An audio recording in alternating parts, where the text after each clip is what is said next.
మార్చిందని చెప్పిన నువ్వు 10 ఏళ్లలో ఏ ఒక్క ప్రాజెక్ట్ అయినా పూర్తి చేసినవా? ప్రాణహిత చేవెళ్ళ గాని, పాలమూరు రంగారెడ్డి ఎత్తిపోతలు గాని, కల్వకుర్తి గాని, భీమా గాని, నెట్టంపాడు గాని, కోయిల్ సాగర్ గాని, ఎస్ఎల్బిసి గాని, సీతారామ గాని, రాజీవ్ సాగర్ గాని, ఇందిరా సాగర్ గాని ఏ ఒక్క ప్రాజెక్టు 2 లక్షల కోట్ల రూపాయలు ఖర్చైనా అన్నీ ఈ రోజు ఆగిపోయి ఉన్నాయి అనంటే ఈ దుర్మార్గానికి నువ్వు నీ కుటుంబం అవినీతి కాదా అని ఈ రోజు నేను అడుగుతున్న మిత్రులారా. ఇన్ని దుర్మార్గాలు చేసి ఇంత దోపిడీకి పాల్పడి 1,00,000 కోట్లు కొల్లగొట్టి 1000 ఎకరాల భూములను ఆక్రమించి ఇవాళ గోదావరి బంకంచెర్ల రేవంత్ రెడ్డి వచ్చి మొదలుపెట్టి చంద్రబాబు నాయుడుకు నీళ్లు ఇస్తున్నాడని దుర్మార్గమైన మాటలు మాట్లాడుతున్నాడు. చంద్రబాబు నాయుడుతోనే ఉండాలంటే, చంద్రబాబు నాయుడుతోనే అంటగాగాలంటే అక్కడనే ఉండేటోని కదా. ఈ రాజీవ్ గాంధీ ఆశీర్వాదం తీసుకొని ఇక్కడెందుకు ఉండేటోని చంద్రశేఖర్ రావు? ఆనాడు సోనియమ్మ నమ్మించి కాళ్ళకు దండం పెట్టి కడుపులో తలకాయ పెట్టి నీతో చేరతాని అబద్ధాలు చెప్పి నట్టేట్లో ముంచి నడి బజార్లో మోసం చేసిన చరిత్ర నీదైతే తెలంగాణ ఇచ్చిన సోనియమ్మకు అండగా నిలబడాలి. ఆమె బిడ్డగా ఈ తెలంగాణలో ప్రజా ప్రభుత్వాన్ని తేవాలి అని చంద్రబాబు నాయుడును కాదనుకొని ఇవాళ కాంగ్రెస్ పార్టీలో చేరి ప్రజా ప్రభుత్వం రావడానికి మీ అందరితో కలిసి కదం కదం కలిపిన మిత్రులారా, ఇవాళ నేను అడుగుతున్న సూటిగా చంద్రశేఖరరావును, నిజంగా నీకు ధైర్యం ఉంటే, నీలో నీతి నిజాయితీ ఉంటే, చిత్తశుద్ధి ఉంటే గోదావరి బంకంచెర్ల గోదావరి నది జలాల మీద శాసనసభలో చర్చ పెడదాం. స్పీకర్ కు లేఖ రాయి నువ్వు చెప్పిన తారీఖు నాడు అసెంబ్లీ పెట్టించే బాధ్యత మా శ్రీధర్ బాబు గారు తీసుకుంటారు.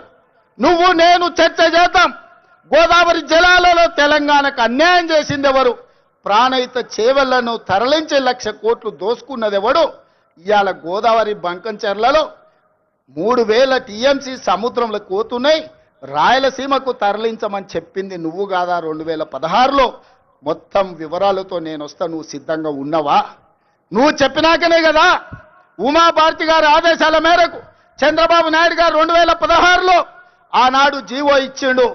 గోదావరి నుంచి బంకంచెర్లకు నీళ్లు తరలించడానికి, హంద్రీ నీవాకు 400 టీఎంసీలు తరలించడానికి 2016లోనే జీవో ఇచ్చిన మాట వాస్తవం కాదా? 2018లో వ్యాప్కోస్ను నియమించింది నిజం కాదా?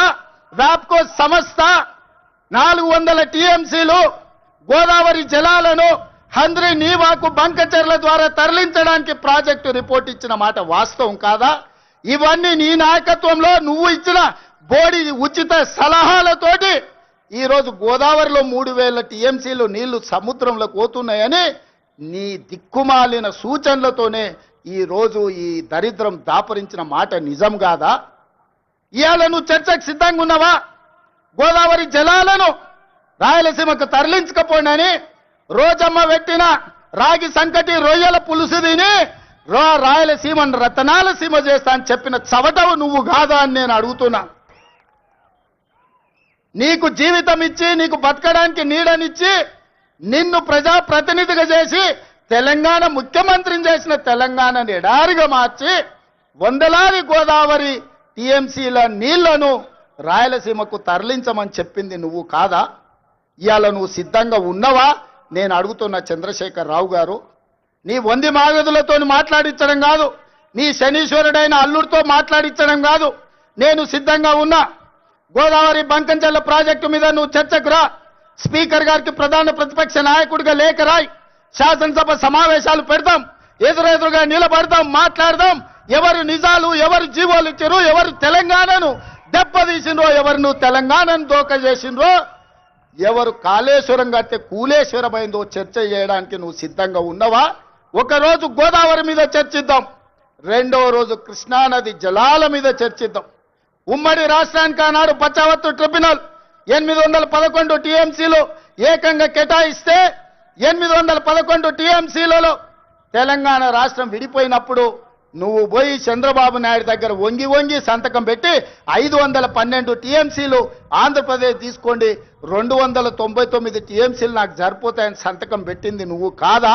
ఇవాళ కాగితాలని శాసనసభ ముందు పెడతా. నువ్వు చర్చకు సిద్ధంగా ఉన్నవా? 10 ఏళ్లలో ఏ ఒక్కరోజు కూడా కాగితాలు రాసుకొని పంపకాలు చేసుకున్నా 299 టీఎంసీ నీళ్లు ఎన్నడూ వాడలే. 200 టీఎంసీలు కూడా నికరంగా ప్రతి సంవత్సరం వాడలే. కేటాయింపులు 68% పరివాహక ప్రాంతం తెలంగాణ ప్రాంతంలో ఉంది. ఓన్లీ 32% ఆంధ్రప్రదేశ్లో ఉంది. ఆ లెక్క ప్రకారం అంతర్జాతీయ జల విధానంలో 555 టీఎంసీలు తెలంగాణ రాష్ట్రానికి రావాలి. కానీ ఆంధ్రప్రదేశ్కి 512 టీఎంసీలు ఇచ్చి తెలంగాణకు కేవలం 299 టీఎంసీలు సంతకం పెట్టి శాశ్వతంగా తెలంగాణకు మరణ శాసనం రాసింది చంద్రశేఖరరావు కాదా? సంతకాలతో సహా ఆధారాలతో సహా అసెంబ్లీకి వస్తా, చర్చించడానికి నువ్వు సిద్ధంగా ఉన్నవా అని నేను అడుగుతున్నా. ఆనాడు నువ్వు ముఖ్యమంత్రి ఉన్నప్పుడే రాయలసీమలో ముచ్చుమరి కట్టింది చంద్రబాబు నాయుడు, నిజం కాదా? ఆనాడు నువ్వు అధికారంలో ఉన్నప్పుడే జగన్మోహన్ రెడ్డి ఇదే ప్రగతి భవన్ లో రాయలసీమ లిఫ్ట్ ఇరిగేషన్ కు జీవోలు ఇచ్చి టెండర్లు పిలిచింది, నిజం కాదా? పోతిరెడ్డి పాడు పొక్కను పెద్దది చేసి రోజుకు 10 టీఎంసీల నీళ్లను తరలించకపోవడానికి సంతకాలు చేసి ప్రణాళికలు అమలు చేసింది నువ్వు ముఖ్యమంత్రిగా ఉన్నప్పుడు కాదా? ఆధారాలతో సహా నేను వస్తా, నువ్వు రా చర్చకు. కృష్ణా నది మీద మనకు నువ్వు రావాల్సిన నీళ్లను శాశ్వతంగా ఆంధ్రప్రదేశ్కు తాకట్టు పెట్టి తెలంగాణ రైతాంగం మీద మరణ శాసనం రాసింది నువ్వు కాదా? చేసిన తప్పులను కప్పుపుచ్చుకొని